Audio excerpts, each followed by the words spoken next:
Olá pessoal, daqui é o Eduardo Soares, mais um dia no nosso canal Anatomia dos Estados. Bem pessoal, vou mandar mais um vídeo sobre desenvolvimento pessoal, geoeconomia, geoestratégia, que falamos sobre autoconhecimento, né? Falamos sobre a ação comportamental do indivíduo, o que é que realmente determina as ações comportamentais do indivíduo e como essas ações comportamentais naturalmente vai definir os nossos resultados sociais. Bem, hoje tive um dia muito produtivo mesmo, né? Hoje tive um encontro com um grande amigo meu, um grande líder, um palestrante, escritor. Nos conhecemos nessa senda de palestras e ao longo do tempo fomos fortalecendo as nossas relações. Nós somos grandes amigos mesmo.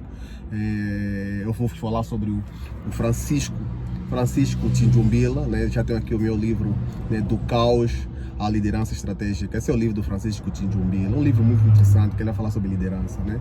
E ao longo da nossa conversa, à volta do livro do Francisco, não só do seu livro, também como do meu livro, né, nós falamos sobre os líderes, né, como se identificam, qual é a natureza dos líderes africanos, né? E eu estava lá conversar com o Francisco, eu disse: Francisco, esse teu livro, né, Do Caos à Liderança Estratégica, tem um título muito interessante, que espelha muito, né, o modelo de liderança do primeiro presidente pós-independência do Botsuana. Eu falo muito nas minhas abordagens, palestras, no meu treinamento, e uso muito Serrice Khama, né, como o meu guia, né, quando se fala de liderança africana e de líderes africanos. Para mim, Khama foi o melhor líder depois da independência dos países africanos. Khama foi o melhor de todos. Foi o melhor de todos. Infelizmente, pouco ou nada se fala sobre o modelo de liderança de Serrice Khama, pouco ou nada se fala sobre como Khama, com uma visão estratégica no longo prazo, hoje construiu a nação mais democrática. Percebam isso, a nação mais democrática do continente africano. Isso é, Botsuana é a nação mais democrática do continente africano. Hoje, Botsuana é o país africano que nos últimos 40, 50 anos, a sua economia cresce de forma exponencial, de forma estável. Botsuana hoje é o país africano que não sofreu por ter essa natureza democrática como resultado do modelo de liderança de Serrice Khama, não sofreu ainda uma guerra civil. O Botsuana não sofreu ainda uma guerra civil. Então, Khama também foi aquele líder que olhou para o desenvolvimento econômico do seu país, não olhando simplesmente os recursos, mas sim os recursos naturais. Assim eu quero dizer, ou assim eu queria dizer. Não olhou pura e simplesmente para os recursos naturais, mas sim olhou como prioridade para o real desenvolvimento do seu país, para os seus recursos humanos. Por esse motivo, quando em 1966, quando o Botsuana vai se tornar independente, Serrice Khama, entendendo que tinha um povo onde o grosso da população de Botsuana era analfabeta, ou era analfabeto, né? Era analfabeta.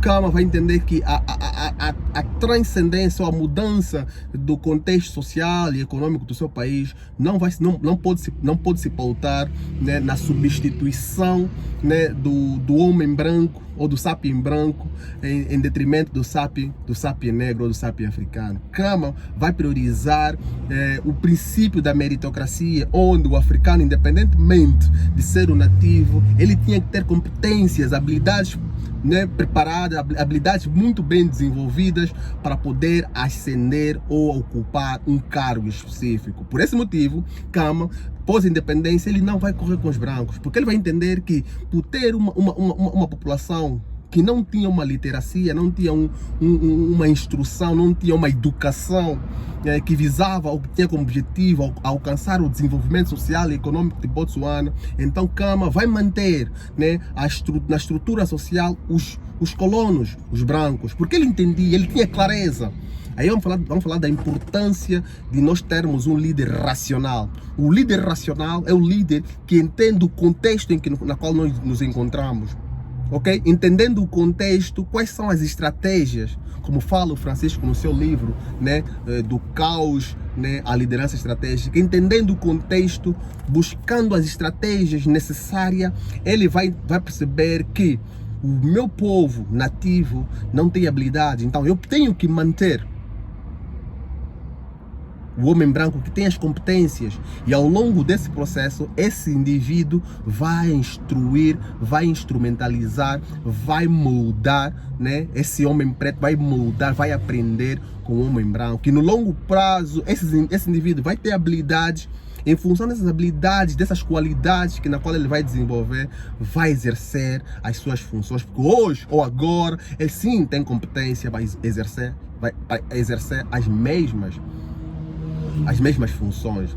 Infelizmente, hoje falamos, né, nós temos um grande problema, um grave problema no nosso sistema educacional, nós temos um grave problema no nosso sistema de saúde, muito como consequência, depois da grande parte dos países africanos, quando vão se tornar independentes, aí a corrida com o homem, com o colono, né, vai deixar, né, indivíduos nativos, mas sem habilidades, sem capacidades técnicas para poder exercer essas mesmas funções, mas vão exercer com falhas, e é naturalmente quem aprende com esses indivíduos que tem algumas poucas habilidades a exercer uma função, vai aprender com esse indivíduo, naturalmente vai moldar essas ineficiências. Hoje nós temos um problema grave na língua portuguesa, de falar, de escrever, porque aprendemos a falar mal e a escrever, né? E já temos a problemática por não ser uma língua nossa nativa, uma língua na qual nós aprendemos de um outro povo originário, a língua, né? Então já temos esse processo essa adaptação a uma língua que não é nossa nativa. É óbvio, se a gente não ter indivíduos capacitados, tá quente. Se não ter indivíduos capacitados para poder nos ensinar a falar e a escrever, se esse indivíduo que na qual está nos ensinar também não aprendeu como se deve escrever e falar, é natural ele passar esse conhecimento para outras pessoas. E naturalmente vai ser um ciclo repetitivo de erros e acertos neste mesmo processo. Então, Seretse Khama foi aquele líder não dissonante e foi aquele líder ressonante. Nós temos dois tipos de líderes, temos líderes dissonantes e os líderes ressonantes. Quem são os líderes dissonantes? Os líderes dissonantes são aqueles líderes que olham para o seu povo como pura e simplesmente peças dispensáveis para alcançar os seus objetivos pessoais. Esse é o líder dissonante. Isso é, não olha para o seu povo como um elemento importante para um real crescimento social, econômico e desenvolvimento tecnológico do seu país. Ele olha o seu povo, o seu povo como peças que vão preencher espaços na qual ele tem uma determinada necessidade. Mas agora, quem são os líderes ressonantes? Os líderes ressonantes são os líderes racionais, são os líderes que olham para o seu povo, vão olhar para o seu cidadão como elemento importante para um real desenvolvimento social e econômico do seu país. Os líderes ressonantes são os líderes que entenderam que o maior recurso para um real desenvolvimento no longo prazo do seu país são os recursos humanos.